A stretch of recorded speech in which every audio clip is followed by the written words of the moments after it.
বর্তমানে এসএসডি আর র্যামের বাজারে যেই প্রাইসের একটা ঊর্ধ্বগতি রয়েছে এইটা আসলে হুটহাট করেই হয় নাই, এটা কয়েকটা ধাপে হয়েছে। সর্বপ্রথম মেমোরি চিপ ম্যানুফ্যাকচার কোম্পানি যারা রয়েছে তারা চিন্তা করেছিল যে এসএসডির প্রোডাকশন হাফ করে দিয়ে ওটার প্রাইস বাড়িয়ে দিবে যাতে তারা কম প্রোডাকশনে বেশি লাভ করতে পারে। কিন্তু তাদের কাছে ভাগ্যবশত একটা বড় চান্স চলে আসে, যেটা হলো এআই। যখন তারা দেখে যে এআই তে মেমোরি চিপগুলো দিলে বেশি টাকা পাচ্ছে অ্যান্ড তাদের কষ্ট কম করা লাগতেছে, তো তারা করছে কি কনজিউমার গ্রেডে যে এসএসডি বা র্যাম আছে এগুলোর প্রোডাকশন কমায় দিছে অ্যান্ড যত প্রোডাকশন লাইন আপ ছিল সেগুলো অন করে দিছে। যেসব ডাটা সেন্টারগুলো এআই রিলেটেড কাজ করে, যারা এইসব জিনিস বেশি দামে কিনতেছে তাদের জন্য প্রোডাকশন লাইনআপগুলো একদম বরাদ্দ করে দিছে টাইপের। তো এটা রিসেন্টলি ইফেক্ট হিসেবে আমরা দেখছি মাইক্রন তাদের যেই একটা স্বনামধন্য ব্র্যান্ড ক্রুশাল, এটার যে কনজিউমার গ্রেডের এসএসডি অ্যান্ড কনজিউমার গ্রেডের যত মানে র্যাম এসএসডি যাই বানাইতো সেগুলো পুরোপুরি শাটডাউন করে দিছে অ্যান্ড তারা বলছে 2026-এর Q2 থেকে তারা আর কনজিউমার গ্রেডের জন্য কোনো র্যাম বা এসএসডি বানাবে না এবং সেটা বিক্রিও করবে না। তারা পুরোপুরি এআই রিলেটেড যত ম্যানুফ্যাকচার কোম্পানি রয়েছে বা এআই ডাটা সেন্টার রয়েছে তাদের দিকেই একদম ফোকাস দিচ্ছে। তো এগুলোর কারণেই বর্তমানে যে র্যাম বা এসএসডি প্রাইস আছে সেটা 2 থেকে 3 গুণ, কিছু কিছু ক্ষেত্রে 4 গুণও বেড়েছে এবং বর্তমানে এসএসডি কেনাটা হয়ে গেছে কিডনির চিন্তা করা টাইপের। মানে আগে যেরকম আইফোনের একটা স্ট্যান্ডার্ড ছিল যে আইফোন কিনলে আপনার কিডনি লাগবে, এখন হয়ে গেছে র্যাম বা এসএসডি কিনলে আপনার কিডনি জমা দিয়ে দেন র্যাম বা এসএসডি কিনতে হবে। এটা যেমন নতুন ব্র্যান্ডের একটা ইফেক্ট ফেলাইছে, তারা নতুন এসএসডি লঞ্চ করতে পারতেছে না বা প্রাইস নিয়ে তেমন একটা কম্পিট করতে পারতেছে না, ঠিক সেমনই পুরাতন ব্র্যান্ড যারা অলরেডি এস্টাবলিশড অর্থাৎ বড় বড় ব্র্যান্ড তারাও তাদের সবগুলো এসএসডি বাজারে আনতে পারতেছে না, প্রপারলি প্রাইসিং করতে পারতেছে না, কারণ প্রাইসটা খুবই আনপ্রেডিক্টেবল অ্যান্ড এই কারণে হচ্ছে কি আপনার স্টকও অনেক লিমিটেড হয়ে গেছে। আনপ্রেডিক্টেবল প্রাইসের কারণে আমরা রেকমেন্ডও করতে পারতেছি না আপনার কোন এসএসডিটা কিনবেন।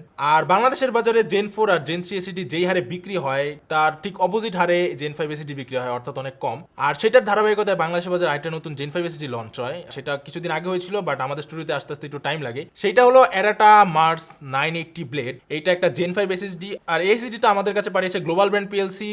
আমি আছি আপনাদের সাথে শাহাদ মাহমুদ আর আপনারা দেখছেন not so SSD builder Bangladesh, very very PC builder Bangladesh.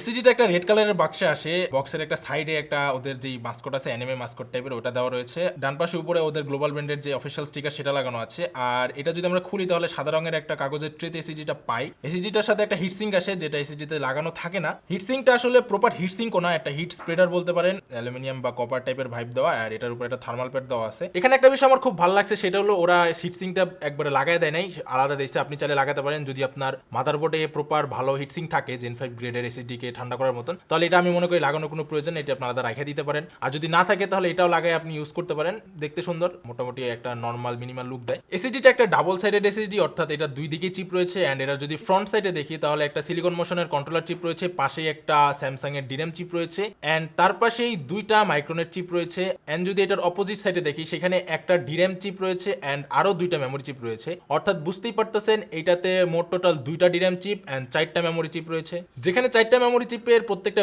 1 TB করে ক্যাপাসিটির, অর্থাৎ আপনি বুঝতেই পারতেছেন 4x1 = 4 টিবি। অর্থাৎ আমাদের কাছে যে এসিডিটা রয়েছে সেটা হলো 4 টিবি ভেরিয়েন্টের অ্যান্ড এটা 2 টিবি অ্যান্ড 1 টিবি সেইটাও অ্যাভেলেবেল রয়েছে। অ্যান্ড এটার এন্ডুরেন্স নিয়ে যদি কথা বলি তাহলে এটার যেই 1 টিবি ভেরিয়েন্ট রয়েছে সেটার এন্ডুরেন্স হিসেবে দিছে 740 টিবিডব্লিউ অ্যান্ড এটার 2 টিবি যে ভেরিয়েন্টটা রয়েছে সেটার এন্ডুরেন্স হিসেবে দিছে 1480 টিবিডব্লিউ অ্যান্ড এটার 4 টিবি ভেরিয়েন্ট অর্থাৎ আমাদের কাছে যে ভেরিয়েন্টটা রয়েছে সেটার এন্ডুরেন্স হিসেবে দিয়েছে 2960 টিবিডব্লিউ। দেখে বোঝা যাচ্ছে যে এটা একটা হিউজ অ্যামাউন্ট অফ টিবিডব্লিউ। তো এটা আপনার যেই জেনারেল কাজগুলো সেগুলো থেকেও বেশি কাজ এখানে করতে পারবেন, অর্থাৎ আপনি যদি প্রপারলি ভিডিও এডিটর হন বা আপনি যদি ডাটা নিয়ে কাজ করেন তাহলে এই টিবিডব্লিউ আপনার সবকিছুই কভার করবে আশা করা যাচ্ছে। এটা একটা এক্সপিজি মার্স 980 ব্লেডের যদি আমরা স্পেসিফিকেশন নিয়ে আলোচনা করি, যেটার সিকোয়েন্সিয়াল রিড স্পিড হলো 14000 মেগাবাইট পার সেকেন্ড আর সিকোয়েন্সিয়াল রাইট স্পিড হলো 13000 মেগাবাইট পার সেকেন্ড আর এটার 4K র্যান্ডম রিড স্পিড হলো 1950K অর্থাৎ 1.95 মিলিয়ন আইওপ অ্যান্ড এটার 4K র্যান্ডম রাইট স্পিড হলো 1650K আইওপস অর্থাৎ 1.65 মিলিয়ন আইওপস। অবভিয়াসলি এটা যেহেতু একটা জেন 5 এসএসডি তাই এটা NVMe 2.0 প্রোটোকলের তৈরি এবং এটাতে সব ধরনের বেসিক ফিচার্স অর্থাৎ ট্রিম, স্মার্ট অ্যান্ড আদার যত ধরনের সিকিউরিটি ফিচার্স আছে সেগুলো সব পেয়ে যাবেন। আর আরেকটা এক্সট্রা ফিচার হিসেবে ওরা বক্সে প্লাস ওদের ডাটা শিটেও মেনশন করছে, সেটা হলো এটা PS5 এর সাথে কম্পাটিবল। কিন্তু এখন কোয়েশ্চেন হলো, does PS5 have the potential?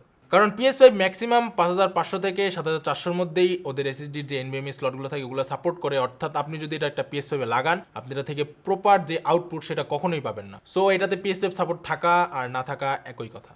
তো এখন আসি রিয়েল হার্ডওয়্যার ইন্সপেকশন, অর্থাৎ এই এসএসডিতে হার্ডওয়্যার হিসেবে কি ব্যবহার করছে সেগুলো নিয়ে। তো সর্বপ্রথম আসে কন্ট্রোলার চিপ সম্বন্ধে বলার আগে এই যে বর্তমান বাজারে যে এসএসডি গুলো রয়েছে জেন 5 এসএসডি, মূলত জেন 5 এসএসডি গুলোতে ফিশন একচেটিয়ে বিজনেস করতেছে, মানে তাদের কন্ট্রোলার চিপ গুলো সবাই ব্যবহার করতেছে। কিছু কিছু ব্র্যান্ড আছে যাদের নিজেদের ম্যানুফ্যাকচারিং ইউনিট আছে, তারা বানায়, যেমন স্যামসাং, স্যান্ডিস। তো ফিশনের এই যে একচেটিয়ে বিজনেস এইটা মোটামুটি তারা 2023 থেকেই করতেছে, কারণ জেন 5 এ তারাই শুরুর দিকের কন্ট্রোলার চিপগুলোর মধ্যে তারাই অ্যানাউন্স করে তাদের চিপগুলো। সেখানে একটা ছিল E26, দেন তারা তাদের এই E26 এর সাকসেসর হিসেবে E28 রিলিজ করে, এন্ড E28 হলো 6 ন্যানোমিটার প্রসেসে তৈরি, যেখানে E26 ছিল 12 ন্যানোমিটার প্রসেসে তৈরি। আর এডাটার এই XPG 980 তে যেই কন্ট্রোলার চিপটা ব্যবহার করা হয়েছে সেটা হলো সিলিকন মোশনের SM2508। এইটা একটা 6 ন্যানোমিটার প্রসেসে তৈরি এসএসডি কন্ট্রোলার। এইটা একদম হেড টু হেড ফিশনের E28 এর সাথে কম্পিট করে। তো বুঝতেই পারতেছেন একদম লেটেস্ট টেকনোলজির লেটেস্ট কন্ট্রোলার চিপ দিয়ে এই এসএসডিটা বাজারে এসেছে।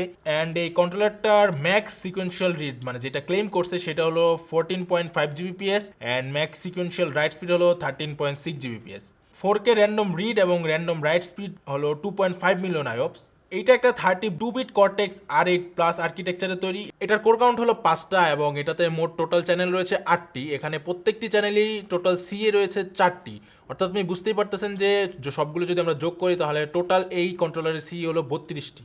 এটার যে ম্যাক্সিমাম ন্যান্ড সেল সাপোর্ট রয়েছে সেটা হলো DDR4 3600 MTS এর, আর এটার যে প্যাকেজ সাইজ সেটা হলো 576। এই কন্ট্রোলারটা ONFI 5.0 সাপোর্টেড এবং এছাড়াও এতে AES 128 256 হার্ডওয়্যার SHA 256 384 এর সিকিউরিটি সাপোর্টও রয়েছে। এটাতে মাইক্রনের B58R এর 232 লেয়ারের মেমোরি সেল ব্যবহার করা হয়েছে, যেটার ব্লক সাইজ হলো 2784 পেজেস এবং এর প্লেন সাইজ হলো 3402 ব্লক। এছাড়া বাকি ইনফোগুলো এনক্রিপ্টেড ছিল, অর্থাৎ আমরা এটা বাকি যে চ্যানেল সাইজ বাকি সবগুলো ইনফো আমরা পাই নাই, বা ডাটা ব্যাংক কতটা সেটাও আমরা জানতে পারি নাই। এখন আসি এটার আরেকটা মূল অংশে, অর্থাৎ ডিরেম চিপ হলো জেন 5 এসএসডি এর একটা মানে পার্মানেন্ট সত্তা। যেমন জেন 4 এ ডিরেম সহ এবং ডিরেম ছাড়া পাওয়া যায়, কিন্তু জেন 5 এ আপনি ডিরেম সহ পাইতেই হবে। যদি এই জেন 5 এর স্পিডটাকে নার্ভ ডাউন করে পরবর্তীতে কোনো এসএসডি রিলিজ করা হয় ডিরেম ছাড়া, সেটাও হইতে পারে সুদূর ভবিষ্যতে, বা এখন যে কটা এসএসডি রয়েছে সবগুলোর সাথে ডিরেম সাপোর্টেড রয়েছে, অর্থাৎ জেন 5 এসএসডির সাথে ডিরেম আসাটা একদম পার্মানেন্ট বর্তমানের জন্য। তো এটাটার যে এই XPG 980 আছে এটাতে স্যামসাং এর ডিরেম চিপ ব্যবহার করা হয়েছে। এই ডিরেম চিপটা DDR4 এর CL90 এন্ড 30 বিটের একটা ডিরেম চিপ। এটার ক্যাপাসিটি ছিল 4GB, যেখানে 2TB ভেরিয়েন্টের জন্য ছিল 2GB এবং 1TB ভেরিয়েন্টের জন্য ছিল 1GB। আর যদি এটার ওয়ারেন্টি সাপোর্ট নিয়ে কথা বলি তাহলে এটাতে এডাটা 5 বছরের ওয়ারেন্টি দিচ্ছে। আর এটার প্রাইস যদি কেউ জানতে চান তাহলে প্রাইস নিয়ে আসলে এখন বলাটা মুশকিল, কারণ প্রাইস প্রতিদিনই বাড়তেছে। তো ওইভাবে বলতে গেলে আসলে প্রাইসটা স্টেবল না, যেহেতু এটা একটা জেন 5 এসএসডি এন্ড আমাদের যেই টেস্টিং বেঞ্চমার্ক যেই সিস্টেমটা রয়েছে সেইটার মাদারবোর্ডে মাত্র একটা জেন 5 স্লট আছে। তো আমরা আমাদের যেই ইউজুয়াল যে রিড রেট স্পিডের একটা ফাইল টেস্টিং করি সেটা এই সিটির জন্য স্কিপ করছি। আমরা জাস্ট আমাদের যে সিনথেটিক বেঞ্চমার্ক টুলগুলো আছে সেগুলো ব্যবহার করছি টেস্টিং এর জন্য। এমনিতেও জেন 5 এসএসডি তার প্রপার যে ক্লেম করা স্পিড রয়েছে সেটা কি আসলেই রিয়েল লাইফে ব্যবহার করতে পারে কিনা সেটাও একটা সন্দেহের বিষয়, কারণ মাদারবোর্ড চেঞ্জ হলে এন্ড প্রসেসর বা বাকি কম্পোনেন্ট চেঞ্জ হলে আপনার এসএসডির পারফরমেন্সও কম বেশি হতে পারে। তো আমরা আমাদের সিস্টেমে যে মাদারবোর্ডটা ইউজ করছি সেটা হলো MSI B850 gaming plus WiFi, and এইটা সহ আমাদের বেঞ্চমার্কের সিস্টেমে যে বাকি কম্পোনেন্টগুলো রয়েছে সেগুলো আপনারা স্ক্রিনে দেখতে পারতেছেন। তো যেহেতু আমাদের ইউজুয়াল রিড রেট স্পিডটা আমরা করতে পারতেছি না, তো আমরা করছি কি সিনথেটিক বেঞ্চমার্ক করছি, অর্থাৎ আমাদের ক্রিস্টাল ডিস মার্ক 8 এ আমরা টেস্টগুলো রান করছি। তো ক্রিস্টাল ডিস মার্ক 8 এ যখন টেস্টগুলো রান করছি সেটার যদি প্রোফাইল নিয়ে কথা বলি সেটাতে আমরা আমাদের যে ফাইল সাইজ ছিল সেটা ছিল 64GB এন্ড রান টাইম ছিল 5 টাইমস, অর্থাৎ 5 বার এই ফাইলগুলো আপনার রিড রাইট হবে। সেখানে আমরা হিটসিং ছাড়া রেজাল্ট হিসেবে পেয়েছি রিড রাইট হিসেবে 13624 মেগাবাইট পার সেকেন্ড এবং রাইট স্পিড হিসাবে 13171 মেগাবাইট পার সেকেন্ড। যখন আমরা বক্সে দাও হিটসিংটা লাগিয়ে আবার এই টেস্টগুলো রান করি তখন আমরা সেম প্রোফাইলে রিড স্পিড পেয়েছি 14307 মেগাবাইট পার সেকেন্ড এবং রাইট স্পিড পেয়েছি 13262 মেগাবাইট পার সেকেন্ড। আমরা এই সিনথেটিক বেঞ্চমার্কে আরেকটা টুল অ্যাড করি, সেটা হলো ব্ল্যাক ম্যাজিকের যে এসএসডি টুলটা রয়েছে সেইটা। সেখানে আমরা রিড স্পিড পেয়েছি 8619 মেগাবাইট পার সেকেন্ড এবং রাইট স্পিড পেয়েছি 10118 মেগাবাইট পার সেকেন্ড। একটা জেন 5 এসএসডির জন্য থার্মাল টেস্ট বা থার্মাল পারফরমেন্স সবচেয়ে বেশি ম্যাটার করে, কারণ যেহেতু বেশি স্পিড বেশি ব্যান্ডউইথ, তো এখানে তাপমাত্রাও বেশি থাকবে এন্ড ওটার কারণে থার্মাল থ্রটলিং অর্থাৎ পারফরমেন্স ড্রপও হইতে পারে। তো এই বিষয়ের জন্য আমরা এটাকে স্ট্রেস দেওয়া শুরু করি। তো স্ট্রেস দেওয়ার আগে যখন এটা আইডল মোডে ছিল তখন এটার টেম্পারেচার ছিল 30°C। যখন আমরা এটাতে হিটসিং ছাড়া স্ট্রেস দিই তখন এটার টেম্পারেচার পৌঁছেছিল 56°C। অ্যান্ড যখন আমরা এটাতে হিটসিং লাগাই তখন এটার টেম্পারেচার অন স্ট্রেসে ছিল 52-53 মাঝামাঝি, মানে এরকম ধরেন 52°C। এখন যেহেতু শীতকাল তাই টেম্পারেচারটা কম আসাই স্বাভাবিক, কারণ টেস্টিং এর সময় আমাদের বেঞ্চমার্কের রুম টেম্প ছিল 21°C। আর একটা বিষয় মেনশন করে, আমাদের যেহেতু টেস্ট বেঞ্চটা ওপেন টেস্ট বেঞ্চ, তো পুরো টেম্পারেচারের বিষয়টা ডিরেক্টলি এসিজিতে ইফেক্ট করে। তো এইভাবে টেম্পারেচার উপর নিচ হতেই পারে। আপনার পিসির এয়ার ফ্লো যদি ভালো না হয় তাহলে এটা টেম্পারেচার বেশি থাকবো, আর যদি ভালো হয় তাহলে কম থাকবে। এটা আপনার ওই পিসির এয়ার ফ্লো অ্যান্ড এনভায়রনমেন্টের টেম্পের উপর নির্ভর করে। অ্যান্ড গরমকালে উইথ হিট সিঙ্ক এটার টেম্পারেচার 60°-এর উপরে যাওয়ার কথা না, তো ওইরকম 60°, 65° আশেপাশেই থাকবে, যেটা একটা জেন 5 এসএসডির জন্য খুবই ভালো রেজাল্ট। কারণ জেন 5 এসএসডিদের টেম্পারেচার অনেক বেশি থাকে, ওদের থার্মাল থ্রটলিং হওয়ার চান্স থাকে, বাট এটার তেমন একটা আমি থার্মাল থ্রটলিং বা টেম্পারেচার হাইক তেমন একটা দেখি নাই। তো এটা বলতে পারেন এটার জন্য একটা প্লাস পয়েন্ট। তাহলে আমি মনে করবো অ্যাডাটার XPG 980 যে এসএসডিটা রয়েছে এইটা one of the best choice হবে, কারণ বর্তমানে যেহেতু 6nm প্রসেসর তৈরি কন্ট্রোলার চিপে আসতেছে, একদম লেটেস্ট ইঞ্জিনিয়ার ভার্সনগুলাই এটাতে আছে। তো আপনি বুঝতেই পারতেছেন যে এইটার পারফরমেন্স মোরলেস লং লাইফে অনেক বেটার থাকবে। আর এটার যদি ভালো অ্যান্ড খারাপ দিক নিয়ে কথা বলি, ভালো দিক বলতে হবে এটার যে থার্মাল পারফরমেন্স। অ্যান্ড এটার যদি কোনো একটা খারাপ দিক বলি তাহলে সেটা হবে এটার এই হিটসিংটা রয়েছে সেইটা। এই হিটসিংটা আপনি একবার ইউজ করলে দেন এটা খুললে, এটা খোলার তো মানে খোলা তো যাওয়া অনেকটাই মুশকিল। এটা খুললে এটা দ্বিতীয়বার ইউজ করাও প্যারা, কারণ এটার একটা স্টিকার, এটা একটা আঠা থাকে, ওই আঠাটা উঠা যায়, দেন ওটা দ্বিতীয়বার ইউজ করলে খুব একটা মনে হয় না ইউজেবল পজিশনে থাকে। যেমন আমরা এটাকে খোলার পরে এটা এখন অনেকটাই মানে আলগা হয়ে গেছে এরকম টাইপের, এখন এটা জাস্ট লাইগা থাকে, আগে এটা অনেক টাইটলি লেগে থাকতো।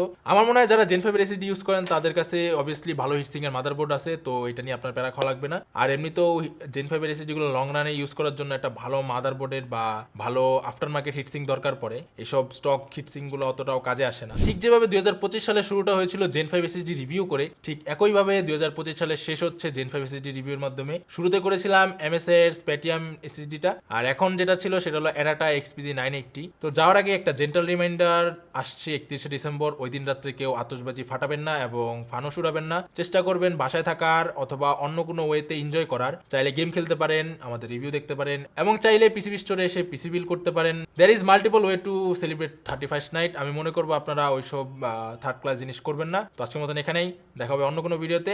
আল্লাহ হাফেজ।